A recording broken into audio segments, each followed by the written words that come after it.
do 19 ao 25. João, capítulo 20, nós vamos ler versículo 19 ao 25. Amém? Ao cair da tarde daquele primeiro dia da semana, estando os discípulos reunidos, a portas trancadas por medo dos judeus, Jesus entrou, pôs-se no meio deles e disse: Paz seja com vocês. Tendo dito isso, mostrou-lhes as mãos e o lado. Os discípulos alegraram-se quando viram o Senhor. Novamente Jesus disse: Paz seja com vocês.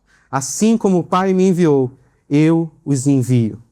E com isso soprou sobre eles e disse: Recebam o Espírito Santo. Se perdoarem os pecados de alguém, estarão perdoados. Se não os perdoarem, não estarão perdoados. Tomé, chamado Dídimo, um dos 12, não estava com os discípulos quando Jesus apareceu. Os outros discípulos lhe disseram: Vimos o Senhor. Mas ele lhes disse: Se eu não vir as marcas dos pregos nas suas mãos, não colocar o meu dedo onde estavam os pregos e não puser a minha mão no seu lado, não crerei. Essa é a palavra da salvação. Louvado seja o nosso Senhor Jesus Cristo. Pode se assentar, meus irmãos.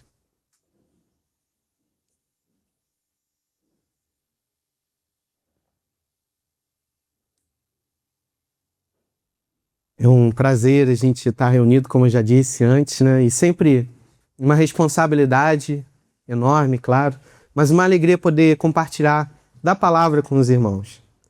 E essa mensagem, hoje, claro que nós celebramos a Páscoa no domingo passado, mas nós continuamos aí nessa época, nesse período, nessa estação de Páscoa. Então, nada melhor do que falar desses encontros com o ressuscitado que nós vemos pela palavra. E hoje nós vemos uma cena muito emblemática que nós lemos aqui, muito conhecida, nos evangelhos. Então, a gente tem ali personagens e cenas muito conhecidas, como Tomé, né, que queria ver para crer, e a gente vai analisar tudo isso juntos. Então, eu queria pedir mais uma vez para que a gente possa agora fechar os nossos olhos, reclinar a nossa cabeça, para orar por esse momento, amém? Senhor Jesus, nós te entregamos agora esse momento da Tua palavra, Senhor, sendo exposta aqui diante dos irmãos, que assim como nos outros elementos da liturgia, do culto, que nesse momento também a Tua palavra, a Tua vontade seja soprada, que nós possamos compreender aquilo que o Senhor tem para as nossas vidas, que isso possa se tornar não somente um conhecimento vazio, mas que se torne a prática diária nossa, Senhor. Que o Teu Espírito Santo plante essa semente e faça frutificar nos nossos corações, em nome de Jesus. Amém. Meus irmãos, o texto de hoje que nós lemos fala a respeito daquilo que o Senhor faz, ou da maneira como o Senhor lida com aqueles que estão com medo e com aqueles que estão em dúvida.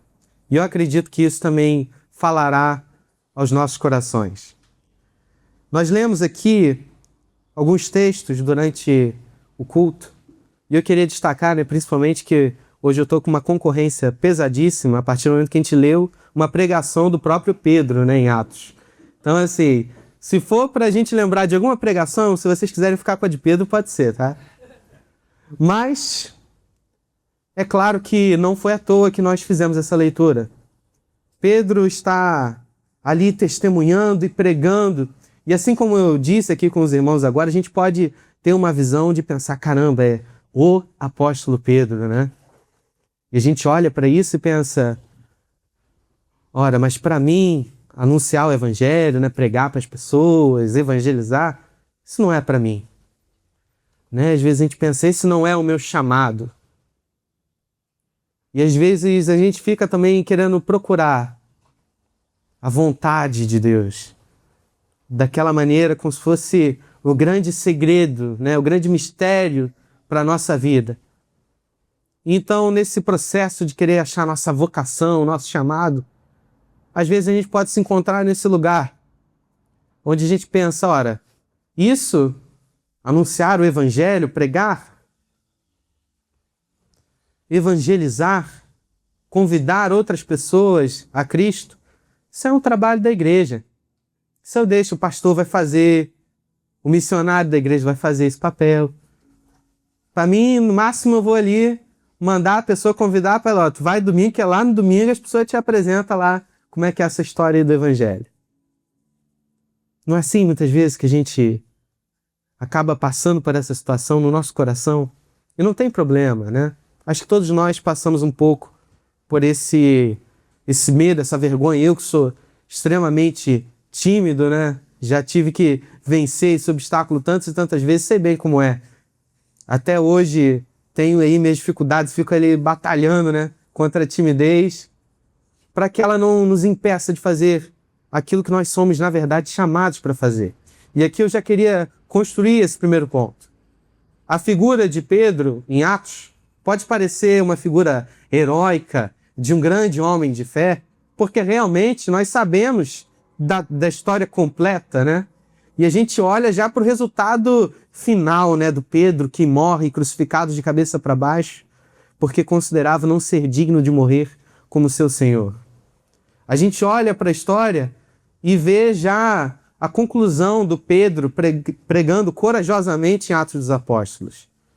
Mas todos os discípulos, como nós lemos, não começaram desse jeito. Começaram como pescadores, como homens simples, homens também levados por outros ventos de doutrina. Então a gente vê, por exemplo, na palavra diz que um dos 12 que estavam ali próximos de Jesus era, por exemplo, Simão, o Zelote. Os Zelotes, que eram um grupo extremamente radical dentro do judaísmo, né? Então a gente pensa aí um grupo que talvez fosse até atacar de uma maneira armada para destruir Roma e acabar com a opressão de Roma. Então pensava-se, a partir disso, que a solução seria pela violência. Mas mesmo assim, aquele homem foi sendo transformado pela palavra e depois estava pregando, estava sendo enviado por Jesus. A gente vê Pedro, que começa na sua vida simples de pescador, até que um dia larga as suas redes para se tornar um pescador de homens. Mas o processo de Pedro também não foi uma coisa simples, que logo quando ele conheceu Jesus já estava todo acabado. Não. Pedro conheceu Jesus, mas quando chegou a hora derradeira, o que aconteceu? Antes do galo cantar, ele negou a Cristo. Eles foram enviados para esperar em algum lugar a ressurreição de Jesus, que apesar de ter anunciado a sua morte, também já dissera que ele venceria a morte. Mas Pedro ali também, no momento de fragilidade, talvez, e eu imagino muito bem isso, com aquele remorso, né, aquele peso no coração, ele foge e volta para pescar.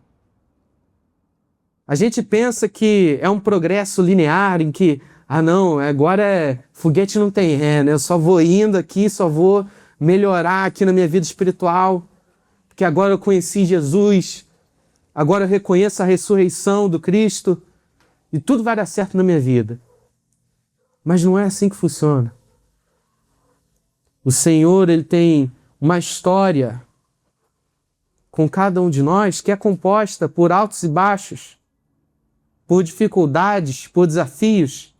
A garantia dele não foi que, a partir do momento em que nós estivéssemos com ele, que a gente não ia mais passar por isso, mas que a gente ia ter companhia para vencer isso. Amém? Porque o nosso próprio Cristo foi um homem de dores. O nosso próprio Cristo passou pela cruz, passou pela sua paixão, mas ele venceu ali na ressurreição. Então essa é a garantia que nós temos com Cristo. E não foi diferente com Pedro, que apesar de todo o seu desânimo, agora tem, junto com os demais, um encontro com o ressuscitado. E aqui o texto ele começa, no versículo 19, dizendo que ao cair da tarde, daquele primeiro dia da semana, estando os discípulos reunidos, à porta trancadas, por meio dos judeus, Jesus entrou, pôs-se no meio deles e disse: meus irmãos, era um cenário caótico ali naqueles momentos. Os discípulos estavam vivendo luto. Eles perderam seu mestre amado. Eu não consigo imaginar como deve ter sido da perspectiva deles. Ainda que eles estivessem crendo no seu mestre, eles viram sinais e maravilhas. Eles dividiram a mesa com Jesus várias vezes, né? E eu fico imaginando todas aquelas memórias, tudo aquilo que aconteceu em aproximadamente naqueles 3 anos do ministério de Jesus. E eles relembrando, né, todas as histórias, tudo que eles viveram com Jesus, e aí parece que tudo acabou. A festa parece que acabou. A mesa já foi desmontada. E é então que, nesse momento de angústia, de espera, que eles se encontram, sem perspectiva. Não porque Deus abandonou aquele grupo, ou porque ele não deu os sinais, mas porque ali naquele momento, o que eles tinham para se apegar era a fé. E a fé, como diz em Hebreus, é a esperança naquilo que não se vê. E por isso, muitas vezes, é um desafio para a nossa vida. Porque a gente também se encontra nesse cenário de medo, muitas vezes, né? Eles estavam vivendo luto, mas também do lado de fora havia os judeus, havia Roma, todos preocupados com aquilo que estava acontecendo em torno da figura de um grande profeta que afirmava ser Deus. Daquele homem que estava movendo multidões. E aí pensa Roma, um império poderoso, queria tudo sob controle, queria manter a paz. Olhando para aquele Galileu, aquele simples Galileu, assim como diz o nome da escola que a gente está aqui, mas que estava movimentando toda aquela cidade. Num período de festa judaica, várias pessoas certamente estavam na cidade por conta da peregrinação que eles faziam até Jerusalém. Então a cidade cheia, Roma precisando controlar os ânimos. Já havia ocorrido a crucificação, que já foi um grande evento. O sinédrio envolvido, Roma envolvida, o povo gritando, crucifica-o. E então agora, todos, evidentemente, pensariam o quê? Bom, a gente se livrou, na mentalidade deles, do líder. Agora a gente precisa resolver o assunto dos seus seguidores. Então vocês imaginam o lugar dos discípulos nesse momento. Perseguidos, preocupados. E agora, o que Roma vai fazer com a gente? Olha o que eles fizeram com Jesus. Pedro havia negado a Jesus. Também, certamente por medo. Será que a gente seria diferente? Será que é diferente do nosso dia a dia? Ou será que muitas vezes, quando a gente está naquela situação que a gente não sabe para onde ir, a gente não sabe o que a gente vai fazer, a gente também não, às vezes é tomado por esse medo? O medo, ele é uma função importante para o ser humano. Se a gente não tivesse medo de nada, a gente não ia sobreviver nem um pouquinho, né? Que aí a gente não ia ter medo do mar, ia querer ir na praia, se jogar lá no mar, bandeira vermelha, ia estar lá a gente nadando de braçada. Se a gente não tivesse medo, a gente ia ver o triturador, a gente fala, o que acontece se eu botar a mão aqui? Não é verdade? Então o medo, ele é essencial para a gente. Mas existe um tipo de medo que nos paralisa. E aí esse medo, esse pavor, é aquele que estava assolando os discípulos aqui. Eles estavam com as portas trancadas, fechados, trancafiados, sem saber o que fazer, sem saber para onde ir, sem se movimentar. E aí, meus irmãos, se o medo por um lugar, por uma ótica, a gente vê que ele é essencial para a nossa sobrevivência, você imagina quando ele paralisa. É o contrário, né? Imagine você estar sendo perseguido por um leão que seja, e o medo te faz ficar parado, estático no lugar. Será que você ia conseguir fugir, se livrar dessa situação? A grande verdade é que a palavra de Deus, ela nos motiva a nós irmos mesmo com os nossos medos. Mas existe uma coisa que acontece. Existe alguém que entra na nossa vida, nos capacita, de uma forma que aqueles que antes estavam com medo, nós veremos aqui no versículo 21, novamente Jesus disse: Pai seja com vocês, assim como o Pai me enviou, eu os envio. Olha que poderosa essa mensagem de Cristo, que transforma aqueles que antes estavam com medo, que estavam incertos, que estavam com as suas inseguranças sobre o futuro. Agora Cristo os capacita com o poder do Espírito Santo e os envia. É essa a história do grande apóstolo Pedro. Daquele que negou a Cristo, daquele que ficou com medo, daquele que se trancou no quarto, daquele que queria voltar para a sua vida de pescador normal e falar: não é para mim, eu fracassei, eu falhei. Mas Deus olha para ele, não diz que ele fracassou, não diz que ele falhou, não diz que ele o negou. O que Cristo diz para aqueles discípulos? A paz seja com vocês, assim como o Pai me enviou, eu envio vocês. Aquele que antes negava a Cristo, agora é enviado e prega sobre a história da salvação. Agora, ele não está mais calado dentro de um quarto, mas testemunhando a todos aqueles que estão presenciando aquela pregação. Ele está ali ajudando a liderar aquela igreja naquele começo da história. Então, que mensagem poderosa nós temos desse Deus que é capaz de transformar também o seu medo em um envio. Ele é capaz de te tirar da inércia e colocar você nos planos que o Senhor tem. Então que a gente possa pedir ao Senhor para que o Senhor nos capacite, para que o Espírito Santo nos revista, para que a gente possa viver os planos que o Senhor tem traçado.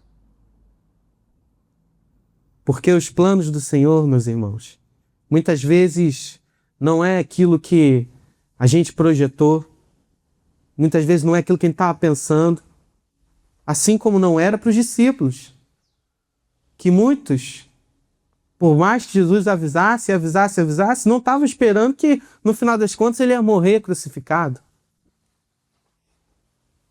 Mas aquilo que era o maior mal da humanidade, que era o ser humano tendo matado o próprio Deus, assassinado o próprio Deus, se tornou o maior bem da história da humanidade. A nossa salvação só é possível porque Deus tinha esse plano desde o princípio traçado.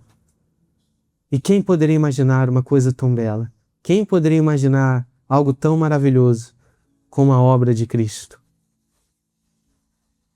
Então que a gente possa confiar, ainda que você esteja com medo agora, ainda que você esteja com insegurança, que você possa confiar que Cristo ele está te enviando, não é só para o grande apóstolo Pedro, é para o Pedro que havia negado Jesus, estava ali pequeno.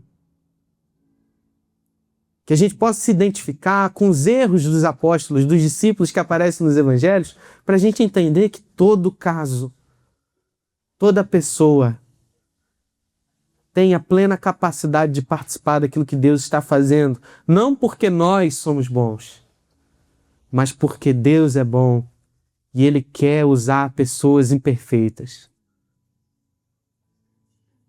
Então o texto ele vai continuando dizendo algumas verdades para nós.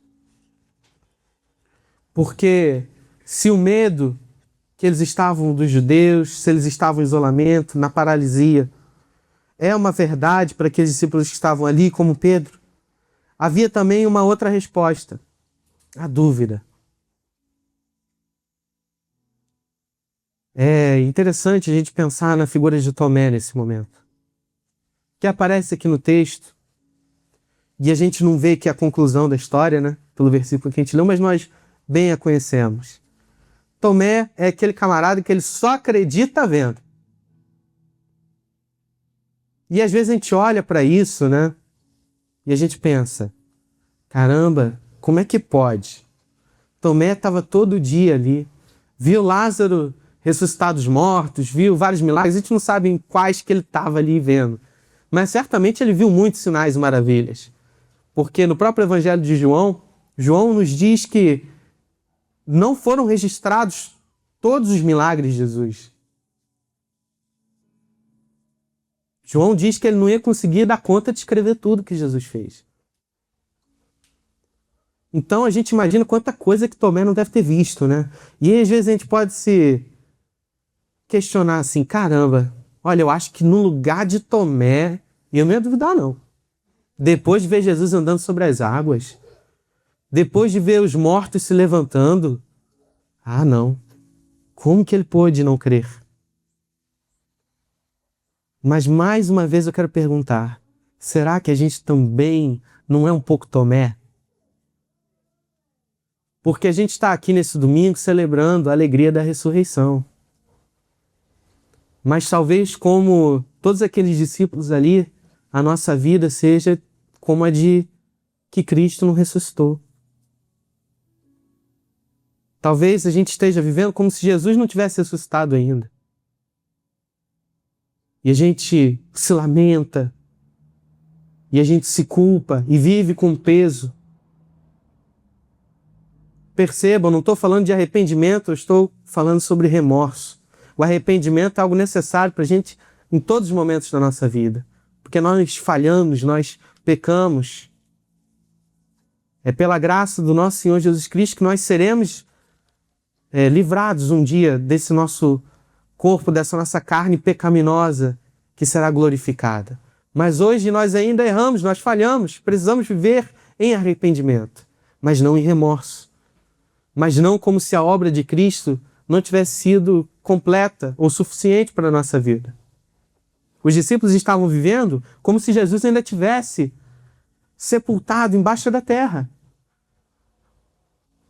Mas, na verdade, a lógica é o contrário. A gente olha para Tomé e diz que no lugar dele, talvez a gente fizesse diferente, mas a situação deles é que era mais difícil. Hoje a gente já tem a revelação. Nós já sabemos que Cristo venceu a morte, Ele venceu o pecado, e Ele é só o primeiro de muitos que vão ressuscitar. Mas isso não impede o nosso coração ter dúvida. Nós temos a revelação completa, né? Daquilo que Deus fez, e a gente entende melhor, talvez, do que os discípulos naquele momento. É verdade. Mas isso não nos impede de duvidar. Eu quero lembrar os irmãos, aqueles que estavam aqui, que nós pregamos a respeito de João Batista, que anunciava a vinda de Jesus. Mas o curioso é que quando João Batista ele é preso, ele envia os discípulos para perguntarem, olha, Jesus, é você mesmo, cara, quem estava esperando, ou tem que esperar mais um cadiquinho para vir o de verdade? É só a prévia. A dúvida também estava, talvez, ali nos discípulos de João Batista, no próprio João Batista. Mas qual que é a resposta de Jesus? Ele fala o quê? João Batista, por causa disso que você fez, que você teve dúvida, ou talvez falando aos discípulos, olha, vocês, discípulos de João, porque vocês tiveram dúvida, vocês não entrarão no reino dos céus. Foi isso que Jesus disse? Não foi. Jesus diz, dos homens nascidos de mulher, não há ninguém maior do que João Batista. Contudo, na lógica do reino de Deus, aquele que se fizer menor será maior do que ele.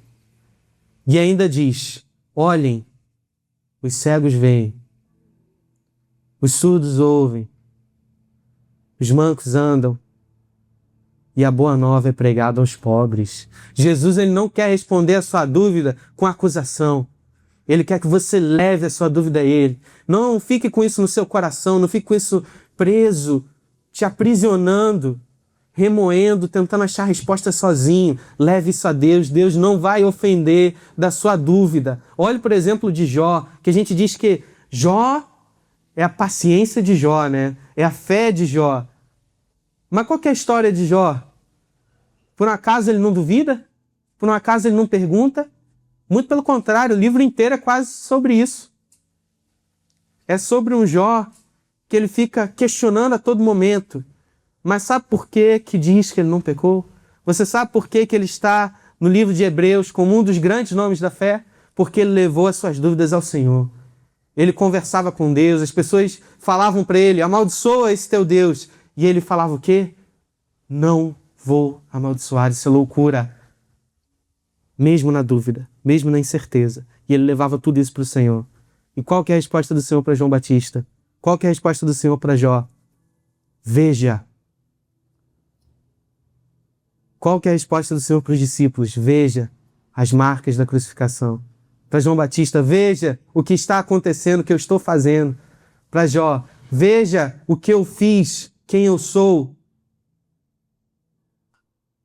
Então, eu garanto a vocês, não porque eu tenho uma informação secreta do Senhor, mas porque o Senhor revelou isso na sua palavra, que se você estiver agora vivendo um momento de dúvida, de incerteza, ou futuramente, quando você passar por isso, porque todos nós vamos passar, todos nós passamos por essas crises de fé, se nós buscarmos o Senhor nesse momento e a gente perseverar, o Senhor ele não vai nos acusar, mas ele vai se revelar a nós. E existe coisa mais poderosa, existe coisa mais valiosa do que a revelação do próprio Senhor iluminando o nosso coração, o nosso entendimento? Existe algum bem mais precioso do que a gente estar mais próximo de Deus, mais íntimo, conhecê-lo mais? Eu tenho a expectativa, e eu creio que os irmãos também, do dia em que nós estaremos na eternidade, na glória, e a gente vai poder conhecer Deus a cada dia um pouquinho mais e nunca vai acabar, porque o conhecimento de Deus, ele é eterno, porque o Senhor é eterno e a gente nunca vai conhecer Ele plenamente. O céu vai ser o lugar em que eu tenho certeza que se tem uma coisa que não vai ser, é chato. Você pode pensar, não, mas ficar na nuvem tocando harpa, né, cantando santo, santo, santo.